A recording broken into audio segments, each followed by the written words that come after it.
આજે આપણે આયનીકરણ એન્થાલ્પી શીખવું છે. તો આયનીકરણ એન્થાલ્પી શીખવા માટે મારે તમને થોડીક ઇલેક્ટ્રોન રચનામાં ડિટેલમાં લઈ જવા પડશે. એટલે આપણે જે 1 થી 10 અને 11 થી 18 ની ઇલેક્ટ્રોન રચના શીખી હતી એમાં થોડુંક હજી આપણે ડિટેલમાં જવું પડશે. તો ડિટેલમાં તમને થોડું શીખવાડું પછી આપણે આયનીકરણ એન્થાલ્પીનો ટોપિક શરૂ કરીએ. તો આપણે જે ઇલેક્ટ્રોન રચના શીખતા હતા એમાં ક્યાં આગળ ચેન્જ આવે છે, એટલે એમાં ક્યાં આગળ વધારે શીખવાનું આવે છે એ આપણે જોઈ લઈએ. એ પછી હું તમને શીખવાડું, તમને વધારે મજા આવશે, વધારે શીખવા વધારે આવડી જશે એમ. બરાબર? તો જો આપણને ખબર છે પેલા હું બધા તત્વો છે એના પરમાણુ ક્રમાંક લખું છું. પહેલા હું તમને 10 તત્વો સુધી શીખવાડું છું, પછી હું તમને આગળ 11 થી 20 માં લઈ જઈશ. પહેલું તત્વ છે hydrogen, helium, lithium, beryllium, boron, carbon, nitrogen, oxygen, chlorine અને નિયોન. હવે તમને સાવ સારી રીતે શીખવાડેલું છે. હાઇડ્રોજન હોય તો 1s1 આવે, હિલિયમ હોય તો 1s2 આવે, લિથિયમ હોય તો હિલિયમ કોર 2s1 આવે. કારણ કે તમને આવું કીધું હતું લિથિયમ થી નિયોન સુધીની ઇલેક્ટ્રોન રચના હોય, લિથિયમ થી નિયોન સુધીની જે ઇલેક્ટ્રોન રચના હોય એમાં હિલિયમ કોર તમને 2s2p આવી રીતે યાદ રખાયું હતું. બરાબર? તો આપણે એ રીતે જવું છે. હાઇડ્રોજન હોય તો આપણી માટે 1s1 આવશે, હિલિયમ હોય તો 1s2 આવશે. અને 1s2 ને આપણે શું બોલાય? Helium core. હવે હિલિયમ કોર થશે. ત્રીજો ઇલેક્ટ્રોન લિથિયમ s બ્લોકમાં ભરાશે.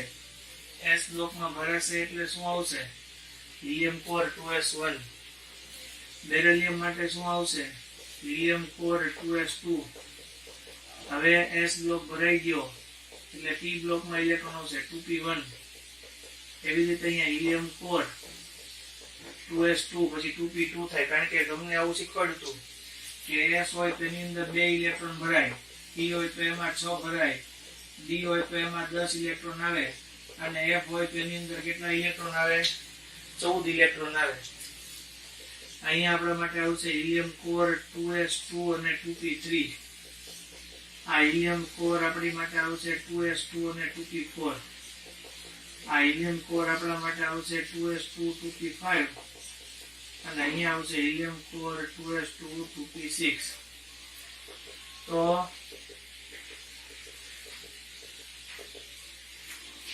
હવે નવું જે છે એ તમને શીખવાડું. જો ધ્યાન આપજો, થોડુંક અહીંયા શીખવાડજો એટલે તમે ત્યાં સહેલું ને. s માં છોકરાઓ 2 ઇલેક્ટ્રોન ભરાય, p માં 6 ભરાય. 2 ઇલેક્ટ્રોન ભરાય તો આવું એક ખાનું હોય. એક ખાનાની અંદર એક ચત્તો ઇલેક્ટ્રોન આવે અને એક ઊંધો આવે. ચત્તો ઇલેક્ટ્રોન અને ઊંધો ઇલેક્ટ્રોન હોય એની માટે એને સ્પિન કહેવાય, ભ્રમણ કહેવાય. ચત્તો હોય એની માટે પ્લસ હાફ હોય અને ઊંધો હોય એની માટે માઇનસ હાફ હોય એવું કહેવાય. એનું મૂલ્ય છે. p હોય તો એમાં 6 ઇલેક્ટ્રોન છે. 2 ઇલેક્ટ્રોન માટે એક ખાનું હોય તો 3 ઇલેક્ટ્રોન, આ 6 ઇલેક્ટ્રોન માટે 3 ખાના હોય.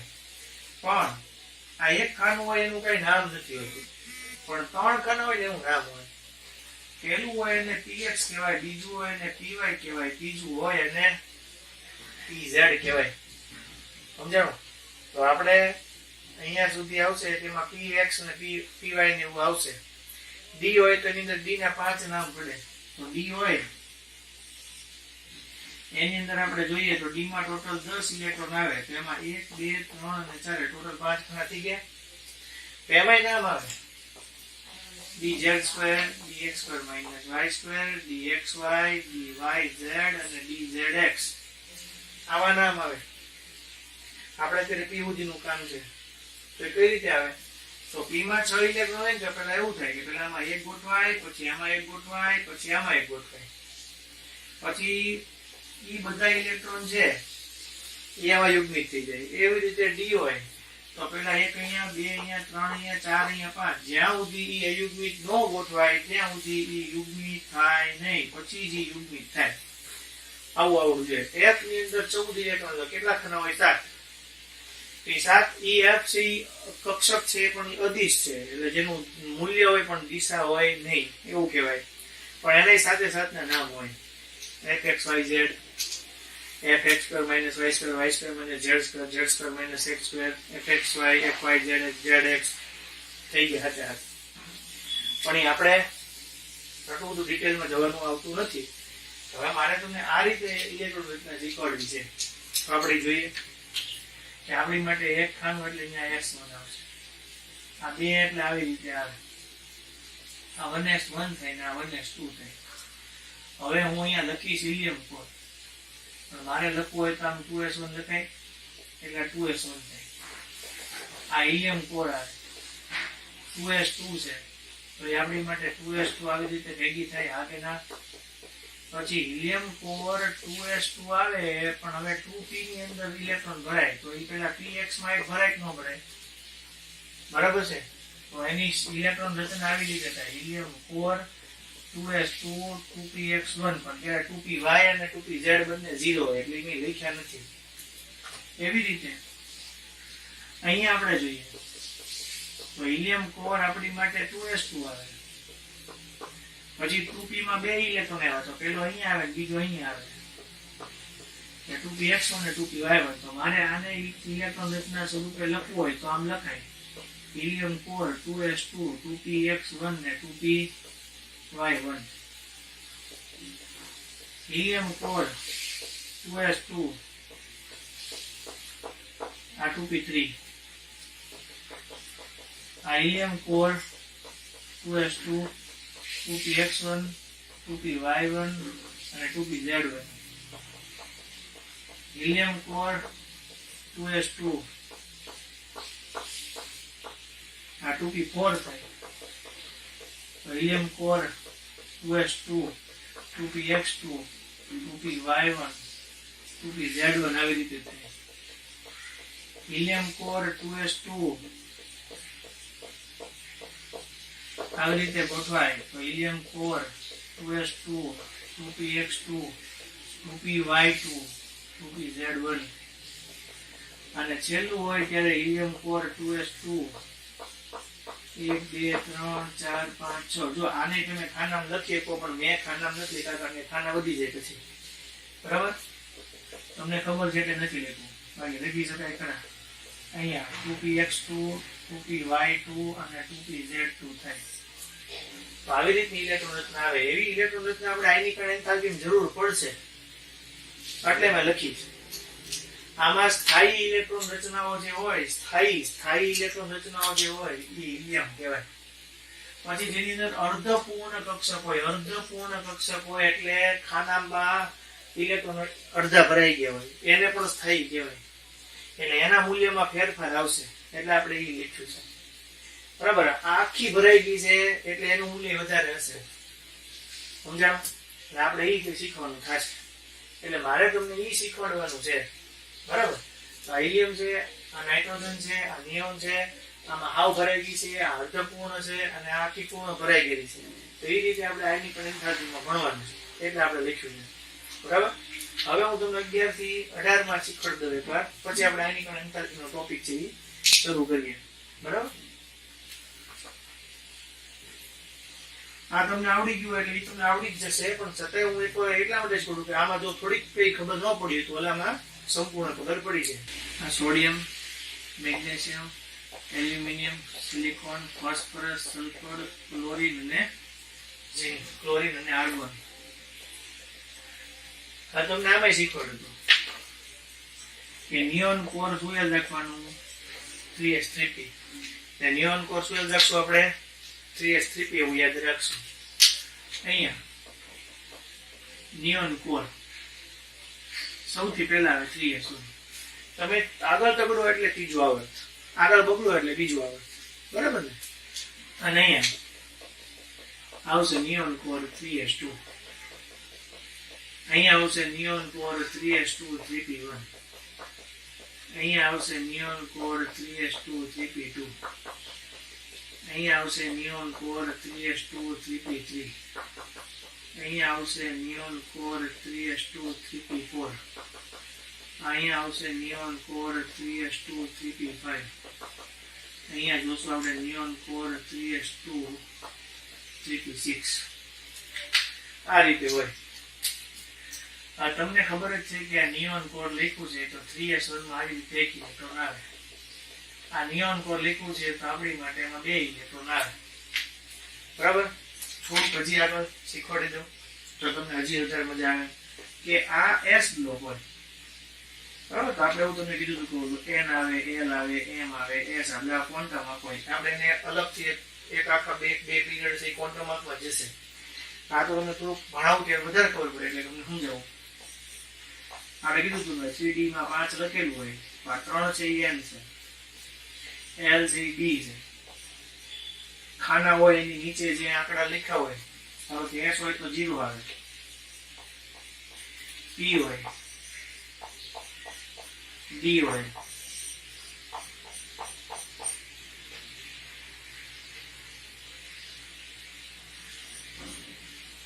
આ s માટે, આ p માટે, આ d માટે, આ f માટે. બધે વચ્ચે તો 0 જ આવે. પણ આમાં શું આવે, આ બાજુ માઇનસ 1, આ બાજુ પ્લસ 1, આ બાજુ માઇનસ 1, આ બાજુ પ્લસ 1 હોય. જે ખાનું હોય એટલે આ બાજુ માઇનસ, આ બાજુ પ્લસ 2, આ બાજુ માઇનસ 1, માઇનસ 2, પ્લસ 2, માઇનસ 3 અને પ્લસ 3. તો આ રીતે આપણને બધા મૂલ્ય મળે. નીચે જે લેખાય બધા મૂલ્ય આપણા માટે કોના છે? m ના. એને કહેવાય ચુંબકીય ક્વોન્ટમ આંકના. અને અંદર ખાનામાં જે કઈ પણ ઇલેક્ટ્રોન આવે એ કા ચત્તા આવે કા ઊંધા આવે. ચત્તું આવે તો પ્લસ આપો, ઊંધું આવે તો માઇનસ આપો. ઠીક. આ વધારાની જાણકારી. પછી આપણે ભણશું ત્યારે શીખવાનું છે. અત્યારે કઈ એવું બહુ ન સમજાય તો ચિંતા કરવાની જરૂર નથી. બરાબર. આ નિયમ કોણ? આ તો 3s2 છે જ. તો આ 3p1 થશે. આ નિયમ કોણ 3s2, આ 3p2 તો થશે જ. નિયમ કોણ આ 3p3 એટલે અર્ધપૂર્ણ સ્થાયી કક્ષક આવે. આ અહીંયા આપણી માટે નિયોન કોર 3s2 1 2 3, આ 3p4 આવી ગયું. નિયોન કોર 3s2 3p4 પછી શું આવશે? 3p5 આવશે. અને અહીંયા નિયોન કોર 3s2 પછી 1 2 3 4 5 અને 6 આવશે. આને લખવું હોય તો આપણે આમ લખીએ કે નિયોન કોર 3s2 3px1. આને લખવું હોય તો આમ લખાય નિયોન કોર 3s2 3px1 અને 3py1. જ્યારે મેં બાકીનું નથી લખ્યું એ 0 હશે આપણી માટે. નિયોન કોર અહીંયા આવશે 3s2 3px1 3py1 અને 3. અહીંયા neon core 3s2 3px2 3py1 અને 3pz1 આવશે. એ જ રીતે neon core 3s2 3px2 3py2 અને 3pz1 થશે. અહીંયા neon core 3s2 3px2 3py2 અને શું આવશે? 3pz2 થશે. એટલે મારે કહેવાનું એમ છે કે આપણી માટે અહીંયા ફોસ્ફરસ અર્ધપૂર્ણ સ્થાયી કક્ષક છે. આર્ગોન છે એ સંપૂર્ણ સ્થાયી કક્ષક છે. હવે આપણે આયનીકરણ એન્થાલ્પી તરફ જવું છે તો આપણે આયનીકરણ એન્થાલ્પી તરફ જઈએ. બરાબર. તો હું તમને સમજાવું છું આયનીકરણ એન્થાલ્પી. તો આપણે આયનીકરણ એન્થાલ્પી એને આપણે બોલાય આયોનાઇઝેશન એન્થાલ્પી. ટૂંકમાં એને આઈ પણ બોલાય. અને સંજ્ઞા સ્વરૂપે લખીએ તો આમ ડેલ્ટા આઈ એચ લખાય. આઈ મીન્સ આયોનાઇઝેશન. એચ છે એ એન્થાલ્પી ની સંજ્ઞા છે. એન્થાલ્પી ને આપણે ઉર્જા પણ કહેવાય. તો એની વ્યાખ્યા શું છે? એકમ શું છે? એનું મૂલ્ય કઈ રીતે હોય? આવર્તમાં કઈ રીતે ફેરફાર હોય? સમૂહમાં કઈ રીતે ફેરફાર હોય? વિશિષ્ટતા શું હોય? આલેખ શું હોય? પ્રથમ, દ્વિતીય અને તૃતીય આયનીકરણ એન્થાલ્પીમાં શું ફેરફાર હોય? બરાબર. 60 તત્વોની અંદર કઈ રીતે જોવા મળે? સોડિયમ, મેગ્નેશિયમ, એલ્યુમિનિયમમાં અને સિલિકોનમાં કઈ રીતે એમાં ફેરફાર હોય અને બીજું અને ત્રીજું જે આવર્ત હોય એની અંદર કયા ફેરફાર છે એમાંથી નીટમાં પૂછાઈ ગયેલા પ્રશ્નો છે. તો આટલી વસ્તુ છે તમારે શીખવાની છે. બરાબર. તો સૌથી પહેલું છે આપણી માટે વ્યાખ્યા. તો વ્યાખ્યા શું છે? વાયુરૂપ તટસ્થ પરમાણુ. વાયુરૂપ તટસ્થ પરમાણુમાંથી ઇલેક્ટ્રોનને દૂર કરવા માટે આપવી પડતી ઉર્જાના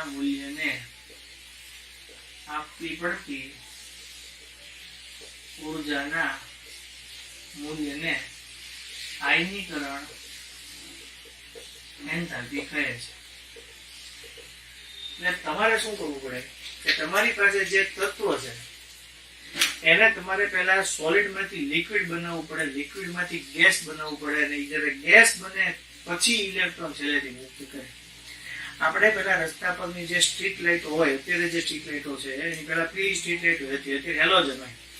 હેલોજન તો મોટા ભાગે ગેસ જ હોય, પણ પેલા જે પીળી લાઇટ હતી ને એમાં સોડિયમની બાષ્પ હતી, સોડિયમ વેપર. હવે આપણને ખબર છે સોડિયમ છે એ કેવું છે અર્ધઘન જેવું છે, ચપ્પુથી કાપીએ તો એવું છે. સોડિયમના ટુકડા તમે જોયા હોય કોઈ જગ્યાએ, તો એ સોડિયમ છે ને એની બાષ્પ હોય. તમારે કોઈ પણ તત્વ હોય એની આયનીકરણ એન્થાલ્પી જોતી હોય તો તમારે એને ઘનમાંથી પેલા વાયુમાં ફેરવવું પડે, પછી ઇલેક્ટ્રોન દૂર કરે. એટલે અહીંયા લખેલું છે કે વાયુરૂપ તટસ્થ પરમાણુમાંથી ઇલેક્ટ્રોનને દૂર કરવા માટે આપવી પડતી ઉર્જાનું જે મૂલ્ય હોય એને આપણે આયનીકરણ એન્થાલ્પી કહેવાય. એકમ ઘણા બધા છે. કિલો કેલરી પ્રતિ મોલ, કિલો જૂલ પ્રતિ મોલ, ઇલેક્ટ્રોન વોલ્ટ પ્રતિ મોલ. કિલો કેલરી અને જૂલ એ બંને ઉર્જાના એકમો છે. આ ઉષ્મા ઉર્જાનો એકમ છે, આ યાંત્રિક ઉર્જાનો એકમ છે. આ ઇલેક્ટ્રોન વોલ્ટ એટલે એનું મૂલ્ય હોય 1.602 × 10⁻−19 ઘાત કુલમ. બરાબર. એક ઇલેક્ટ્રોન માટેની ઉર્જાનું મૂલ્ય છે. બરાબર. હવે મૂલ્ય છે એ હંમેશા ધન હોય. એટલે મૂલ્ય એટલે બહુ વધારે ઓછું એવી રીતે નહીં. આનું મૂલ્ય છે આયનીકરણ એન્થાલ્પીનું હંમેશા મૂલ્ય કેવું હોય? ધન. કારણ કે તમે કોઈ પણ પરમાણુમાંથી ઇલેક્ટ્રોનને દૂર કરશો એટલે તમારે એને ઉર્જા આપવી પડશે. એટલે આમાં તમારે ઇલેક્ટ્રોનને દૂર કરવા માટે હંમેશા ઉર્જા આપવી પડે. ઇલેક્ટ્રોનને દૂર કરવા માટે હંમેશા ઉર્જા આપવી પડે. એટલે એનું મૂલ્ય છે આપણને ધન જોવા મળે. બરાબર. હવે એની સામાન્ય રીતે એની કઈ રીતે હોય? મૂળ એમ એ હશે કેવો? સોલિડ. તમારે એને શેમાં ફેરવવો પડશે? ગેસમાં. કોઈ પણ જયારે પરમાણુ હોય સોલિડ ને તમે જયારે ગેસમાં ફેરવો ત્યારે એ ઘટનાને કહેવાય ઉર્ધ્વપાતન. અને હવે એ જે ગેસમાં ફરી ગયેલો છે એને તમારે ઇલેક્ટ્રોન દૂર કરાવશો તો તમારે એને ઉર્જા આપવી પડશે. એ ઉર્જા આપશો એ મૂલ્ય છે એ આપણી માટે શું છે? આયનીકરણ એન્થાલ્પી છે. બરાબર. હવે કઈ રીતે એમાં ફેરફાર જોવા મળે? તો તમે જેમ આવર્તમાં આગળ જાઓ, લિથિયમ છે, બેરિલિયમ છે, બોરોન છે, કાર્બન છે, નાઇટ્રોજન છે, ઓક્સિજન છે, ફ્લોરિન છે, તો આવર્તમાં જાઓ તો જો અપવાદ આવશે. એ જ ખાસ સમજવાનું છે. પેલા અપવાદ તો સમજાવો, પેલા સીધું સમજાવો, પછી એમાં અપવાદ કઈ રીતે થાય એ આપણે જોઈએ. એટલે જેમ આવર્તમાં જાઓ એમાં 2 થશે. આ 2 હશે. 2 3, 2 4, 2 5, 2 6, 2 7 અને છેલ્લું આવશે નિયન 2 8. આ પરમાણુ નું કેન્દ્ર, એની ફરતે આવી રીતે ઇલેક્ટ્રોન આવેલા છે. હવે આ 2 ઇલેક્ટ્રોન છે એટલે 2 3 4 5 6 7 અને 8 આ રીતે છે. 2 1 2 2 3 2 4 2 5 2 6 2 7 અને 2 8. હવે કેવું થાય જો સમજો. કઈ કઈ બાબતો પર આધાર રાખે પેલા હું તમને કહું કે આયનિકરણ એન્થાલ્પી છે એ આપણી માટે પહેલા કક્ષકોના આકાર ઉપર આધાર રાખે, કેન્દ્રીય ભાર ઉપર, કેન્દ્રીય વીજભાર, કેન્દ્રનો વીજભાર ઉપર આધાર રાખે, બરાબર. પછી જે આધાર રાખે એ આપણા માટે અર્ધપૂર્ણ ભરાયેલી કક્ષક અને પૂર્ણ ભરાયેલી કક્ષક, અર્ધપૂર્ણ અને પૂર્ણ ભરાયેલી કક્ષક અને સ્ક્રીનિંગ અસર, બરાબર. એટલે કક્ષકોના આકાર, પછી કક્ષકોના કદ, આ બધું યાદ રાખવું જરૂરી છે. આટલી વસ્તુ ઉપર આયનીકરણ એન્થાલ્પી નો આધાર હોય. શેપ ઓફ ઓર્બિટલ, પછી આ કેન્દ્રીય વીજભાર એટલે ઇફેક્ટિવ ન્યુક્લિયસ ચાર્જ, અર્ધપૂર્ણ એટલે half field and completely field orbital, volume, screening effect. તો આપણને ખબર પડવી જોઈએ કે આકાર ઉપરથી કઈ રીતે ખબર પડે. વીજભાર એટલે શું થયું? એટલે કેન્દ્રમાં પ્રોટોન વધતા જાય, એની સામે ઇલેક્ટ્રોન એક જ કક્ષકમાં ભરાય એટલે શું થાય? એક જ કક્ષકમાં ઇલેક્ટ્રોન જેમ જેમ આવતા જાય અને કેન્દ્ર તરફથી આકર્ષણ બળ વધતું જાય ને કક્ષકો સંકોચાય. એના કારણે જેમ જેમ તમે આવર્તમાં આગળ જાઓ એમ શું થતું જાય? એની માટે કક્ષાઓ સંકોચાતી જાય, આકર્ષણ વધતું જાય. તો જેનું આકર્ષણ વધી ગયું હોય એવા તત્વોમાંથી તમારે ઇલેક્ટ્રોનને દૂર કરવું હોય તો વધારે ઉર્જા આપવી પડે કે ન આપવી પડે? એટલે જેમ જેમ અંદર પ્રોટોન છે એની બાર ઇલેક્ટ્રોન છે, તો પ્રોટોન છે એની સામે ઇલેક્ટ્રોન વધતા જાય છે, આકર્ષણ વધતું જાય, કક્ષા સંકોચાતી જાય. તો તમારે એ ઇલેક્ટ્રોનને દૂર કરવો હોય તો વધારે ઉર્જા આપવી પડે કે ન આપવી પડે? આમાં શું વિચારો? ધાતુ આગળ હોય આવર્તમાં, આ તમે જો ધાતુ આગળ છે તો એમાં ઇલેક્ટ્રોનને શું કરવું પડે? દૂર કરવું પડે. તો એમાં ઇલેક્ટ્રોનને તમારે દૂર કરવો છે તો તમારે એને શું કરવું પડે? ઉર્જા આપવી પડે. પછી તો અધાતુ આવે છે, એમાંથી ઇલેક્ટ્રોન મેળવવાની વૃત્તિ હોય ને, આપણે તો કઈ શું શીખીએ છીએ? ઇલેક્ટ્રોન ગુમાવવાની વૃત્તિ શીખે, મેળવવાની વૃત્તિ શીખતા નથી. તો અહીંયા આપણી માટે તમે જેમ જેમ આગળ જશો એમ એમ શું થવાનું છે કે ઇલેક્ટ્રોન છે એ એક જ કક્ષામાં વધશે, એટલે કેન્દ્રીય વીજભાર વધશે. એ કેન્દ્રીય વીજભાર વધશે, એમાં અર્ધપૂર્ણ કક્ષકો આવશે. હમણાં ઇલેક્ટ્રોન રચના શીખા, પૂર્ણ કક્ષકો આવશે. તો એના ઇલેક્ટ્રોનને દૂર કરવા માટે તો વધારે ઉર્જા આપવી પડે કે ન આપવી પડે? સ્ક્રીનિંગ એટલે શું? સ્ક્રીનિંગ અસર એટલે શું? સ્ક્રીન એટલે પડદો. હવે તમે જુઓ, આ જેમ જેમ આગળ વધતા જાય એમ એની સ્ક્રીન વધતી જાય. એ પ્રોટોન તો અહીંયા જ રહેવાના, ઇલેક્ટ્રોનનું અંતર છે એમાં ફેરફાર થવાનો. ઇલેક્ટ્રોનનું અંતર છે એ એક જગ્યાએ બીજી જગ્યાએ વધતા જવાનું. ઇલેક્ટ્રોનનું અંતર વધે એટલે કેન્દ્ર તરફથી આકર્ષણ બળ શું થાય? ઘટે. અહીંયા હોય એનું અહીંયા આકર્ષણ કે અહીંયા આકર્ષણ હોય, આની કરતા અહીંયા આકર્ષણ બળ ઓછું થઈ જાય. એવું સમજો કે આ પેરેન્ટ્સ મા બાપ છે અને પાછળ કોણ છે? ઇલેક્ટ્રોન છે, તમે છો ઇલેક્ટ્રોન. છોકરો ભાવનગરમાં રહેશ તો આકર્ષણ હોય, છોકરો ગુજરાતમાં રહેશ આ કોક તો ઓળખીતું હોય, પણ છોકરો પરદેશ ગયો, ભારતની આ પેલું શું છે? ભાવનગર, પછી આપણે ગુજરાતમાં, પછી આપણે ભારતમાં, પછી હાવ બાર વયો ગયો, આકર્ષણ ઘટી ગયું ને. આકર્ષણ ઘટી ગયું એટલે મને અહીંયા કોણ ઓળખે? મને અહીંયા કોઈ ન ઓળખે, મારે જે કરવું એ કરીએ, એવું થાય ને. એમ જેમ નજીક હશો તો આકર્ષણ રહેશે, હારા રહેશો. જેમ દૂર જશો એમ સંસ્કાર હશે તો હારા રહેશો, નહીં બગડશો.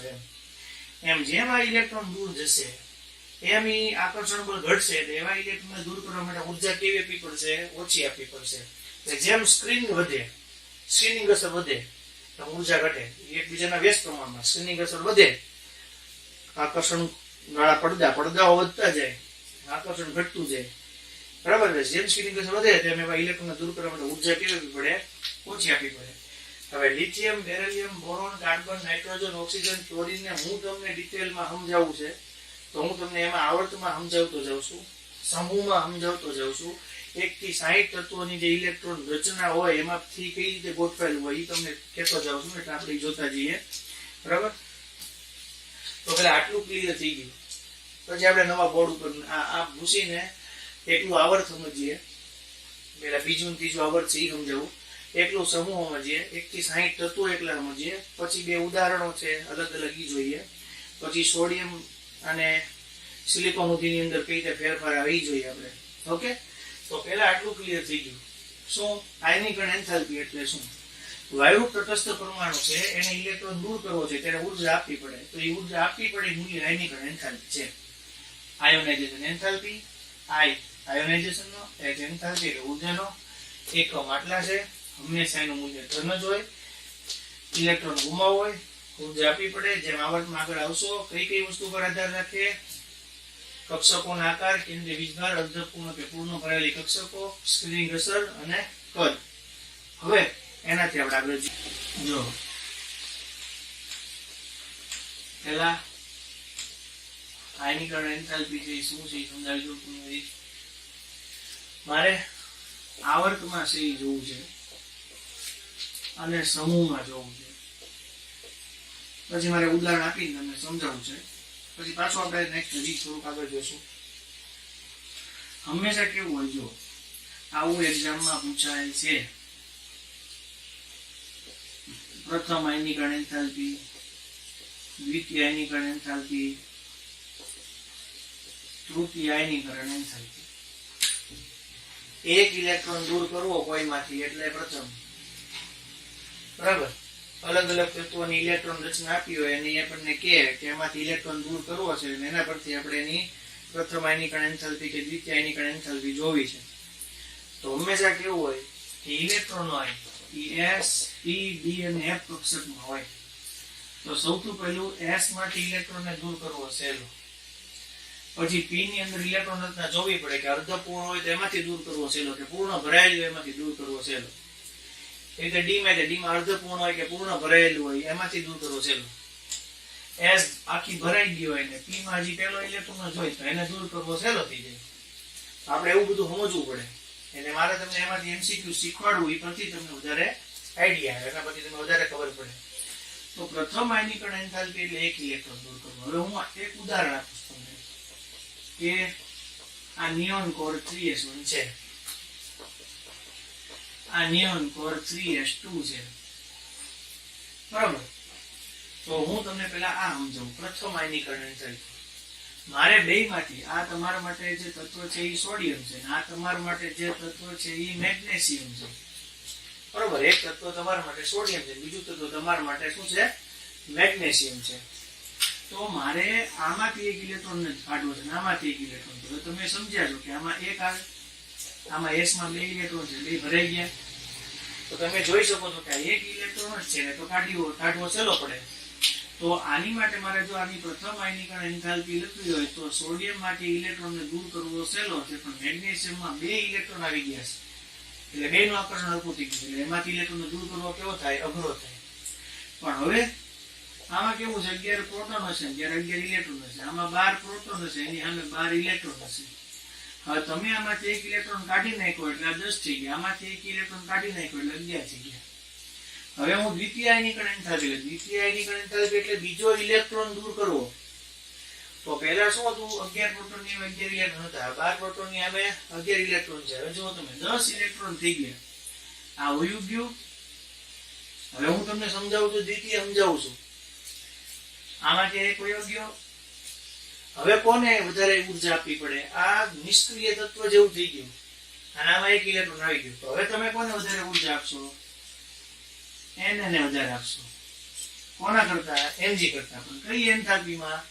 દ્વિતીય આયનીકરણ એન્થાલ્પીમાં. સમજણ પડી? કારણ કે ઓલો એક હતો એ દૂર થઈ ગયો, ઓલામાં એક દૂર કર્યો એટલે 3s1 થયું. હવે તમે આમાં 10 ઇલેક્ટ્રોન છે એટલે નિષ્ક્રિય થઈ ગયું, અને જ્યારે આમાં 11 થયા એટલે આમાંથી એક ઇલેક્ટ્રોન તમે દૂર કરી શકો. પ્રોટોનને નથી દૂર કરવાના, ઇલેક્ટ્રોનને દૂર કરવાના. પ્રોટોન તો કેન્દ્રમાં હોય, ત્યાંથી તો કાઢી ન કોઈ ઇલેક્ટ્રોન, ત્યાં તો ઇલેક્ટ્રોન હોય જ નહીં. એટલે દ્વિતીય આયનીકરણ એન્થાલ્પી હોય તો પ્રવાહ ઉલટો થઈ જાય. પ્રથમ હોય તો પાછો આવો થાય. હવે તૃતીય કરવું છે એટલે હજી એક ઇલેક્ટ્રોન કાઢવો છે. તો હજી એક ઇલેક્ટ્રોન કાઢો તો આમાં 9 થઈ જશે, ત્યારે આમાં 10 થઈ જશે, 3s થઈ જશે, એટલે આ વયું જશે આખું. તો ત્યારે પાછું કોને વધારે ઉર્જા આપવી પડશે? એને કરતા Mg ને. આ એને પ્લસ થયું, આ +2 થયા અને આ +3 થયા. સમજાણું? પણ જો હું એક જ તત્વની વાત કરું તોય તે મારી માટે પ્રથમ આયનીકરણ એન્થાલ્પી હોય એના કરતા દ્વિતીય આયનીકરણ એન્થાલ્પી એના કરતા હંમેશા તૃતીય આયનીકરણ એન્થાલ્પી વધારે હોય. કારણ કે આમાં મારી માટે 11 પ્રોટોન 11 ઇલેક્ટ્રોન હતા, પછી 11 પ્રોટોન ને 10 થયા, અને પછી 11 પ્રોટોન અને 9 જ થયા. એટલે આકર્ષણ વધી ગયું. એટલે પહેલા કરતા બીજા બીજા કરતા ત્રીજાને વધારે ઉર્જા આપવી પડે. જ્યારે તમારી પાસે આવું કોઈ અલગ અલગ ઉદાહરણ આવે ત્યારે તમારે આવી રીતે બંનેના એક એક ઇલેક્ટ્રોન દૂર કરીને બેના જોવાના, બે દૂર કરીને જોવાના, દ્વિતીય આયનીકરણ એન્થાલ્પી માટે, તૃતીય આયનીકરણ એન્થાલ્પી માટે 3 ઇલેક્ટ્રોન દૂર કરીને જોવાના. એટલે તમને પાકો અંદાજ આવે, ખ્યાલ આવે. હંમેશા તમે આવર્તમાં આગળ જશો એટલે શું થવાનું કે જેમ જેમ તમે આવર્તમાં આગળ જશો એમ એમ શું થશે, લિથિયમ છે, બેરિલિયમ છે, બોરોન છે, કાર્બન છે, નાઇટ્રોજન, ઓક્સિજન, ક્લોરીન, આમ જશો એમ કેન્દ્ર તરફી આકર્ષણ વધશે. કેન્દ્રીય વીજભાર તરફનું આકર્ષણ જે કહેવાય, કેન્દ્રીય વીજભાર તરફનું આકર્ષણ છે એ આકર્ષણમાં શું થશે, વધારો થશે. આકર્ષણ વધશે એટલે ઇલેક્ટ્રોન ગુમાવવા માટે વધારે ઉર્જા જોશે, ઇલેક્ટ્રોન ગુમાવવા માટે વધુ ઉર્જા જોશે. સમજાય ગયું? તો ઇલેક્ટ્રોન ગુમાવવા માટે વધુ ઉર્જા જોશે. તમે જેમ આવર્તમાં જશો એમ આયનીકરણ એન્થાલ્પીનું મૂલ્ય શું થવાનું, વધવાનું. એટલે એમ આયનીકરણ એન્થાલ્પી શું થશે, વધશે. વધશે પણ એમાંય અપવાદો છે એ હું તમને શીખવાડું. બરાબર? હવે સમૂહમાં આગળ આવશો. Lithium, sodium, potassium, rubidium, caesium, francium, એમ નવી નવી કક્ષાઓ આવશે. નવી નવી કક્ષાઓ આવશે એટલે કેન્દ્રથી અંતર છે ઈ વધશે. કેન્દ્રથી અંતર વધશે એટલે ઈ ઇલેક્ટ્રોન જે બહારનો છે એને દૂર કરવા માટે આકર્ષણ બળ ઓછું લાગવું પડશે. એટલે જેમ તમે ઉપરથી નીચે આવશો એમ આની અંદર શું હોય, હિલિયમ કોર 2s1, આની અંદર શું હોય, નિયોન કોર 3s1, આની અંદર શું હોય, argon core 4s1, argon krypton core 5s1, xenon core 6s1 અને રેડોન કોર 7s1. તો આ બધા આપણી માટે આવર્તના ક્રમ થયા. એમાં બધાની બાહ્ય કક્ષામાં એક એક ઇલેક્ટ્રોન છે. કેન્દ્રથી અંતર વધતું જાય એમ આકર્ષણ બળ ઘટે. કેન્દ્રથી અંતર વધે, કેન્દ્રથી અંતર વધે, આકર્ષણ બળ ઘટે તેમ ઉર્જા ઓછી આપવી પડે. આવા આખા વર્ત કોષ્ટકની અંદર સૌથી વધારે જે ઉર્જા આપવી પડે એ હાઇડ્રોજન અને હિલિયમને હોય, કારણ કે કેન્દ્રની હાવ નજીકમાં છે. અને સૌથી ઓછી આપવી પડે તો એ સીઝિયમને હોય. એટલે સૌથી ઓછામાં ઓછી આયનીકરણ એન્થાલ્પી હોય તો એ સીઝિયમ ને આપવી પડે. સૌથી વધારે આપવી પડે તો નિષ્ક્રિય તત્વ તરીકે કોને આપવી પડે, હિલિયમને આપવી પડે. અને પછી હાઇડ્રોજન આવે. સમજાય ગયું? તો આટલું પેલા તમને આવડવું જોઈએ. આવર્તમાં જશો તો વધશે, સમૂહમાં આવશો તો ઘટશે. આમાં અપવાદો છે હું તમને શીખવાડું. બરાબર? હવે આગળ જોઈએ આપણે. 1 થી 60 તત્વો માટે આખો ક્રમ આપ્યો. 1 થી 60 તત્વો હોય એની માટે આયનીકરણ એન્થાલ્પી, અહીંયા પરમાણુ ક્રમાંક લઈએ અને આયનીકરણ એન્થાલ્પીનો ક્રમ આપ્યો. સો આયનીકરણ એન્થાલ્પી, પરમાણુ ક્રમાંક. હિલિયમમાં સૌથી ઊંચું આવ્યું. આમ જોવા જઈએ તો આમ ક્રમમાં હિલિયમ સૌથી ઊંચું આવે, પણ લિથિયમમાં ઓછું આવે. બરાબર? લિથિયમ પછી પાછું નિયોન આવે, પછી પાછું સોડિયમ, પછી પાછું કોણ આવશે, 1 થી 60 તત્વો માટે આવો ક્રમ આવ્યો. એમાં છે આડાવડા ક્રમ, એટલે આમાં છે આગુ પાછું થાય, ઉપર નીચે થાય. પણ આ હિલિયમ છે, પછી આ નિયોન આવે, પછી આ આર્ગોન આવે, પછી આ ક્રિપ્ટોન આવે, અહીંયા ઝેનોન આવે. એટલે helium, neon, argon, krypton, xenon. એવી રીતે અહીંયા લિથિયમ, સોડિયમ, પોટેશિયમ, રૂબિડિયમ, અને અહીંયા જોઈએ તો આપણી માટે આવે સીઝિયમ. 60 તત્વો સુધીનો આવો આલેખ આપેલો છે. બરાબર. તો હવે હિલિયમ હોય તો એની ઇલેક્ટ્રોન રચના નિયોનની, આર્ગોનની, ક્રિપ્ટોનની, ઝેનોનની સંપૂર્ણ ઇલેક્ટ્રોનથી ભરાયેલી હોય, સંપૂર્ણ ભરાયેલી કક્ષક હોય, એટલે એને સૌથી વધારે ઉર્જા આપવી પડે. એટલે તમે જોઈ શકો આલેખ આવી રીતે ઘટતો જાય. એટલે આમાં લિથિયમ થી સોડિયમ તો નામ ઘટતા જ હતું, એમાંય ઘટતો જાય. બરાબર. એટલે કહેવાનું એમ છે કે 60 તત્વો હોય એની અંદર સૌથી વધારે આયનીકરણ એન્થાલ્પી હોય તો એ નિષ્ક્રિય તત્વોને આપવી પડે, અને સૌથી ઓછામાં ઓછી આયનીકરણ એન્થાલ્પી હોય તો સમૂહ 1 ના તત્વોને આપવી પડે. તો સમૂહ 1 ના તત્વોની આયનીકરણ એન્થાલ્પી શા માટે ઓછી છે? કારણ કે એમાં NS પછી તરત એક જ આવે, helium core, neon core, krypton core, xenon core, radon core. હવે બધામાં એક ઇલેક્ટ્રોન આવ્યા, અને એ એક ઇલેક્ટ્રોન છે એ સંપૂર્ણ ઇલેક્ટ્રોન હતા પૂછે પછીનો એક હોય, એટલે એને દૂર કરવો સહેલો. આની સંપૂર્ણ ભરાયેલી હોય એટલે એમાં એને ઉર્જા આપો તો એ સહેલેથી દૂર થઈ કે નહીં. તો આટલું પેલા આવડવું જોઈએ. હવે હું તમને એ શીખવાડું છું, બેરિલિયમ અને બોરોનનું ઉદાહરણ શીખવાડું છું કે આપણે જે ક્રમ જોઈએ છીએ એ પરથી મારે તમને શીખવાડવું કે જુઓ તમે, lithium, beryllium, boron, carbon, nitrogen, oxygen, chlorine. આ હિલિયમ કોર 2s1 આવશે, આ હિલિયમ કોર 2s2 આવશે, હિલિયમ કોર 2s2 2p1 આવશે, હિલિયમ કોર 2s2 2p2 આવશે, હિલિયમ કોર 2s2 2p3 આવશે, helium core 2s2 2p4, helium core 2s2 2p5, અને helium core 2s2 2p6. બરાબર. તો આપણે અહીંયા આનો આલેખ આવે, તો આપણે એનો આલેખ જોઈએ. બરાબર. જો મેન આલેખ આપણે એટલા માટે મૂલ્ય માટે મેન આપણે આલેખ જોવા છે. જો આ પ્રશ્ન પરીક્ષા પૂછાઈ ગયેલો છે એટલે આપણે થોડું ડિટેલમાં એટલા માટે ચર્ચા કરવી છે. જો આમાં હિલિયમ પછી 2s1 છે, જે પ્રશ્ન છે આ બંનેનો છે. તમે જોશો બેરિલિયમ અને બોરોન, આ ચોથા નંબરનું હતું, આ પાંચમા નંબરનું હતું. હિલિયમ કોર 2s2 આવે, હિલિયમ કોર અહીંયા 2s2 ને 2p1 આવે. એટલે તમે જોઈ શકો કે આની અંદર હિલિયમ પછી એક ખાલી કક્ષકમાં 2 ઇલેક્ટ્રોન છે, આમાં હિલિયમ પછી એક ખાલી કક્ષકમાં 2 ઇલેક્ટ્રોન ને p કક્ષકમાં 3 ખાના આવે, એની અંદર એક ઇલેક્ટ્રોન છે. બરાબર. તો આ 2s પછીની જે 2p કક્ષક આવે એમાં એક જ ઇલેક્ટ્રોન વધારે, એ દૂર કરવો સહેલો બને આના કરતા. એટલે બેરિલિયમ કરતા બોરોન હોય એનું મૂલ્ય કેવું હોય? ઓછું હોય, જે તમે આલેખ પરથી જોઈ શકો. એટલે આયનીકરણ એન્થાલ્પી વિરુદ્ધ પરમાણુ ક્રમાંકનો આલેખ જોયેલો, એમાં લિથિયમનું મૂલ્ય 520 આવે છે, બેરિલિયમનું 899 છે, બોરોનનું 801 જ છે. કારણ કે આની અંદર બધી કક્ષકો ભરાઈ ગયેલી છે, 2s કક્ષક એટલી ભરાઈ ગયેલી છે.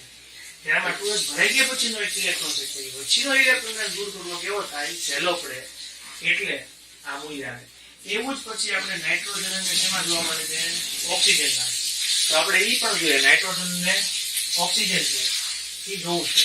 આપણે નાઇટ્રોજન અને ઓક્સિજન ની અંદરથી જોઈએ આપણે.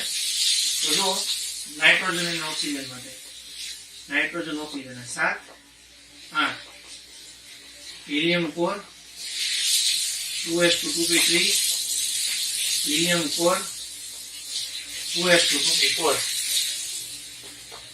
તો જો આ 2s2 આની અંદર 2p3 આવ્યો, આ 2s2 આની અંદર 1 2 3 પછી આ 4 આવ્યો. તો તમને મેં એવું શીખવાડ્યું હતું કે આ s કક્ષક છે, આ p કક્ષક છે, આ s છે, આ p છે, p ની અંદર એવી કક્ષકો છે, અર્ધપૂર્ણ કક્ષકો છે, અર્ધપૂર્ણ સ્થાયી કક્ષકો છે, એનામાં અર્ધપૂર્ણ પછી એક ઇલેક્ટ્રોન છે, અર્ધપૂર્ણ પછીનો એક ઇલેક્ટ્રોન છે, પછી એક ઇલેક્ટ્રોન છે. આથી આને દૂર કરવો સહેલો, આને દૂર કરવા કરતા.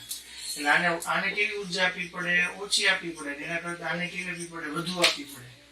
બરાબર. તો તમે જો મૂલ્ય પરથી જો દેખાય તમને એટલે આપણે પરીક્ષામાં આખો ક્રમ પૂછાણો હતો કે lithium, beryllium, boron, carbon, nitrogen, oxygen અને ફ્લોરિન. તો આમ ખરેખર ક્રમશઃ ઉર્જા વધે છે, પણ અહીંયા બી પહેલા આવે ને ડી પછી આવે, અહીંયા ઓ પહેલા આવે ને એન પછી આવે. અને આવું ને આવું જ બેઠું બીજા આવર્તમાં થાય. એટલે પહેલા સોડિયમ આવે, પછી એલ્યુમિનિયમ આવે, પછી મેગ્નેશિયમ આવે, પછી સિલિકોન આવે, પછી સલ્ફર આવે, પછી ફોસ્ફરસ આવે, પછી ક્લોરીન આવે. એટલે આ બંને માં પૂછાય આવી રીતે. તો હું તમને આ જે તમને શીખવાડ્યું એ પછી હું તમને એવી જ રીતે હું તમને સોડિયમ થી સિલિકોન માં શીખવાડું છું. તો આપણે સોડિયમ થી સિલિકોન ની અંદર જોઈએ કેવું છે. જો તમે સોડિયમ ની આયનીકરણ એન્થાલ્પી છે ને 496 કિલો જૂલ પ્રતિ મોલ છે. મેગ્નેશિયમ ની છે 737 છે. એલ્યુમિનિયમ ની શું હોઈ શકે? સિલિકોન ની 786 છે. આ પ્રશ્ન છે, એલ્યુમિનિયમ ની શું હોઈ શકે? તો આપણે બહુ સાદી રીતે જોઈએ કે એની ઇલેક્ટ્રોન રચના આની નિયોન કોર 3s1, આની ઇલેક્ટ્રોન રચના નિયોન કોર 3s2, આની ઇલેક્ટ્રોન રચના નિયોન કોર 3s2 3p1 થાય, આની ઇલેક્ટ્રોન રચના નિયોન કોર 3s2 3p2 થાય. તો તમને શીખવાડ્યું હતું કે નહીં, સોડિયમ છે એમાંથી એક ઇલેક્ટ્રોન દૂર કરવો સહેલો. હવે તમે જોઈ શકો કે નિયોન પછી આ જે 3s2 છે આવી રીતે હોય. આની અંદર જે ઇલેક્ટ્રોન હોય 3s2 પછી 3p1 માં એક ઇલેક્ટ્રોન હોય. આની અંદર નિયોન કોર 3s2 પછી શું આવશે આપણી માટે 3p2 આવે. આવી રીતે ગોઠવાયેલું હોય.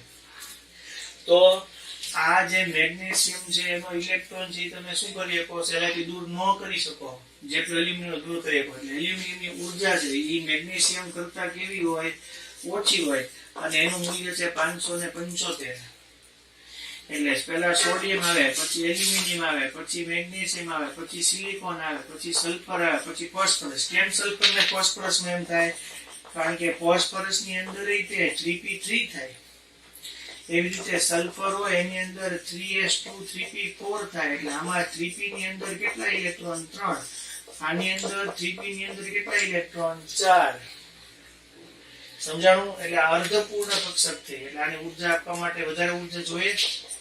તો આ તમને આવર્તમાં તફાવત સમજાવો બીજા અને ત્રીજા આવર્તમાં ખાસ. હવે સમૂહમાં તમે જુઓ તો સમૂહમાં તમે જોશો તો હિલિયમ કોર 2s1 આવે, નિયોન કોર 3s1 આવે, આર્ગોન કોર 4s1 આવે, ક્રિપ્ટોન કોર 5s1 હોય, ક્રિપ્ટોન ઝેનોન કોર 6s1 આવે અને રેડોન કોર 7s1 હોય. બધામાં નવી નવી કક્ષાઓ આવે. બધામાં નવી નવી કક્ષા આવે એમ લિથિયમ કરતા સોડિયમમાં ઉર્જા વધે, લિથિયમ કરતા સોડિયમનું મૂલ્ય ઘટે, સોડિયમ કરતા આ ઉર્જા છે ડેલ્ટા IH એનું મૂલ્ય શું થતું જાય? ઘટતું જાય. સમૂહમાં જેમ આગળ આવશે એમ ઘટશે. આ મૂલ્ય જોઈએ આપણે. હવે મારે તમને ઓવરઓલ જે આખો વ્યૂ આપવાનો છે આયનીકરણ એન્થાલ્પીનો એ હું તમને કહી દઉં કે કોઈ પણ વાયુ તટસ્થ પરમાણુમાંથી ઇલેક્ટ્રોનને દૂર કરવા માટે આપવી પડતી ઉર્જાનું મૂલ્ય હોય એને આપણે આયનીકરણ એન્થાલ્પી કહેવાય. એકમો કિલો કેલરી પ્રતિ મોલ, કિલો જૂલ પ્રતિ મોલ, ઇલેક્ટ્રોન વોલ્ટ પ્રતિ મોલ. આ બધા એના એકમો. કોના પર આધાર રાખે? આકાર ઉપર આધાર રાખે, કદ ઉપર આધાર રાખે, કેન્દ્રીય વીજભાર ઉપર આધાર રાખે, અર્ધ ભરેલી કે પૂર્ણ ભરેલી કક્ષક ઉપર આધાર રાખે અને સ્ક્રીનિંગ અસર ઉપર આધાર રાખે. જેમ તમે આવર્તમાં આગળ જાઓ આયનીકરણ એન્થાલ્પીનું મૂલ્ય વધે કારણ કે અસરકારક કેન્દ્રીય વીજભાર એટલે પ્રોટોન ની હારે ઇલેક્ટ્રોનનું આકર્ષણ બળ વધે. અપવાદોની અંદર બેરિલિયમનું મૂલ્ય વધારે હોય કોના કરતા? બોરોન કરતા. એટલે નાઇટ્રોજનનું મૂલ્ય વધારે હોય કોના કરતા? ઓક્સિજન કરતા. એટલે ઊંધા જથ્થા આવે. આવું બીજા આવર્તમાં થાય. એલ્યુમિનિયમનું મૂલ્ય ઓછું હોય, મેગ્નેશિયમનું વધારે હોય. એવી રીતે આપણે માટે ફોસ્ફરસનું વધારે હોય અને એની કરતા સલ્ફરનું ઓછું હોય. સમૂહમાં તમે જેમ આગળ જશો નવી નવી કક્ષા ઉમેરાતી જાય એટલે શું થાય? અસરકારક કેન્દ્રીય વીજભાર એ ઘટતો જાય. કેન્દ્ર તરફથી આકર્ષણ બળ કેવું થતું જાય? ઘટતું જાય. સ્ક્રીનિંગ અસર સ્ક્રીન જેમ જેમ વધતી જાય એટલે હું અહીંયા ઉભો છું પહેલી કક્ષા, બીજી કક્ષા, ત્રીજી કક્ષા, ચોથી કક્ષા એમ જેમ વધતી જાય એમ એની માટે ઉર્જા ઘટતી જાય. ઓકે. પછી આપણે બેરિલિયમ બોરોન જોયું. આવર્ત કોષ્ટકમાં સૌથી ઓછામાં ઓછી હોય તો કોની? સિઝિયમની. સૌથી વધારેમાં વધારે હોય તો કોની? હિલિયમની. બરાબર. પહેલા સમૂહના તત્વો એની માટે સૌથી વધારે ધન મૂલ્ય હોય, વધારે મૂલ્ય હોય. પહેલી આયનીકરણ એન્થાલ્પી કરતા બીજી ને બીજી કરતા ત્રીજી આયનીકરણ એન્થાલ્પીનું મૂલ્ય કેવું હોય? વધારે હોય. બરાબર. આ બધી વસ્તુ છે એ તમારે યાદ રાખવાની, આખું સમજવાનું છે, બરાબર. આખી એની ગણ એન્થાલ્પી છે એ તમારે 2 વાર તમારે લખવાની, બરાબર. અને બાકીના જે હું તમને MCQ આપું તમે સોલ્વ કરવાની પ્રેક્ટિસ કરજો. નહીં આવડે તો આપણે આના પછીના લેક્ચરમાં એની ચર્ચા કરશું, અને કાલે હવે જે લેક્ચર હશે એમાં આપણે ચર્ચા કરશું. Okay, thank you.